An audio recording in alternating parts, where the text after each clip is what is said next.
What's happening, Muscle and Mind? Welcome back to my life. Today I wanted to talk about personal trainers, and I just want to give you some tips before you hire one if you're thinking about getting one. So I've never had a personal trainer, but I've been one in the past, and I actually am not personal training right now. I have no clients. And the reason that I don't want to do that anymore is because it is such a narrow scope. I think YouTube and this outlook right here, I love that you guys are watching this. This gets way more views than I could ever reach personal training people one at a time, right? So I can get someone in my gym. I was always a private personal trainer, so I'd bring people here or go to them. I've never worked in like a commercial gym, but I have friends that do, so I feel like I'm in a position to talk about it. I have some opinions about it. But like I was saying, yeah, narrow scope, so I could teach one person a lesson, right?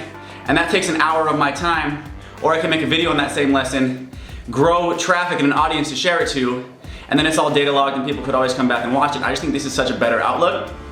And I found myself being a really bad businessman when I was personal training, right? Because the name of the game is make money. It's a job, isn't it? And to be a good personal trainer, right, to make money in the long term, what you need to do is have a sustainable client. It's almost like, let's say you're a renter and you're renting out a house. You want one tenant for the next 20 years. So you want someone who's gonna move in and never move out, so it's a residual paycheck you just keep getting. It's kind of the same thing with personal training. If you're gonna be a personal trainer and you're training one person, you want them to be a long-term client.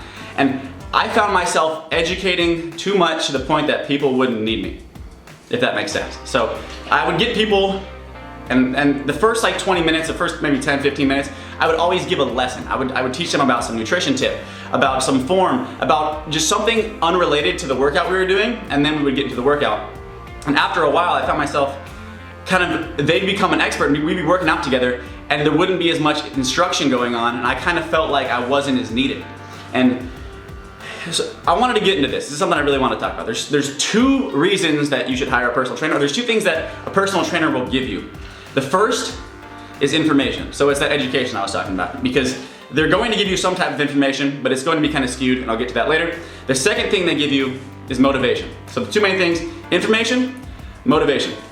You don't need them for either, and they're not efficient at giving either. Because the information aspect, like I said earlier, if they give you too much information, you will not need them. So they always have to strategically keep you in the dark somewhat. And I'm not saying all personal trainers do this, but I'm saying a lot of, especially the ones in commercial gyms, will do this. They will give you a workout plan, but they won't tell you why you're doing it. They'll give you a nutrition plan, they won't tell you why you're doing it. They'll correct you on form. They'll walk you through stuff, but they're not going to say, oh, this is why I set this up like this. This is why you're going to increase this weight. This is why I want your reps to be here. And that's what I found myself doing.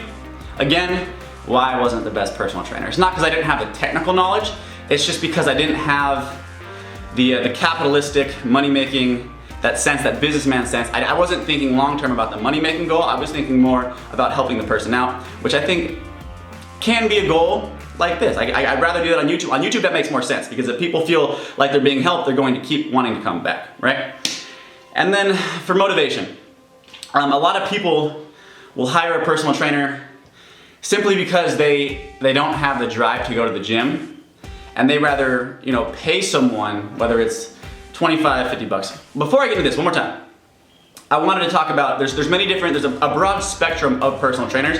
So what I'm kind of talking about right now is just a general CPT, general personal trainer, someone you should find in any 24-hour fitness or something like that. I'm not talking about the specific ones, because if you get specific within personal training, you have rehabilitation specialists. You have like strength and conditioning coaches. You have people that are specific to agility, and those people have a very specific knowledge, and you could hire them for short-term spurts, right? So let's say you have a bodybuilding show coming up, or you wanna, get down to that peak leanness, you wanna get on stage. It makes sense to hire a coach, because you need a crash course, you need someone who's gonna force feed you information and kind of like handle the process for you, because there's a start date and an end date.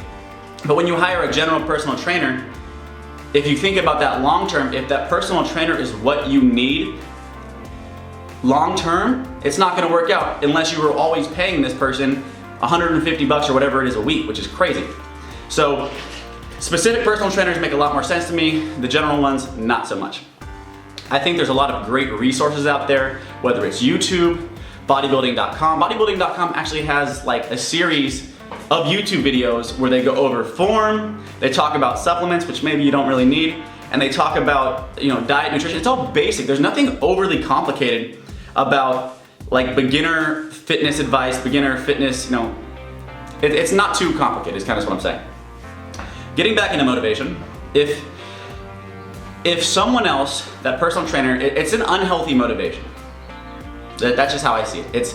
It's extrinsic, first of all, which it's not within yourself. You should find motivation within yourself. I understand that that is not possible for a lot of people, or a lot of people just don't have that, they don't love it, whatever it may be.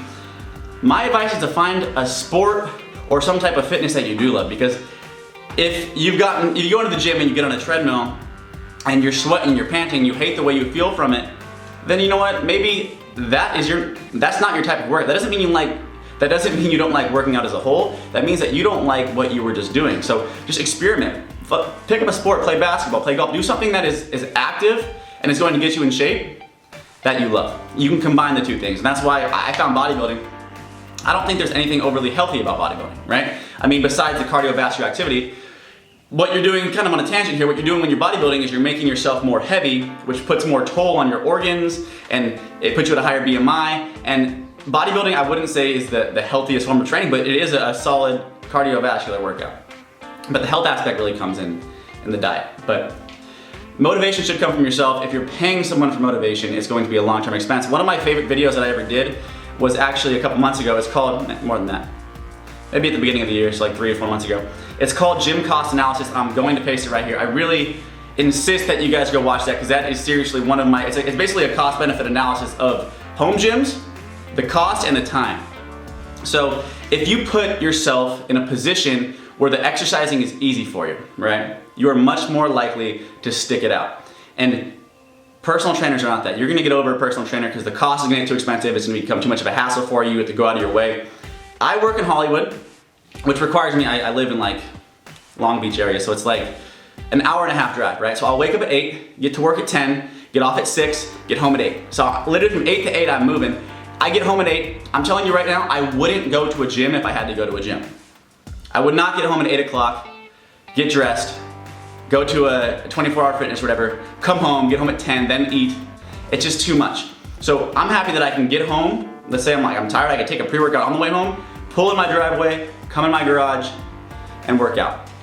And that's something that I built over time. I used to do instructional fitness on television, like P90X, the ones with the tapes and stuff, and that worked out really well for me until I compiled all this stuff and now I make YouTube videos and now we're having fun. But kind of like the final verdict and conclusion, I know I kind of went on tangents here.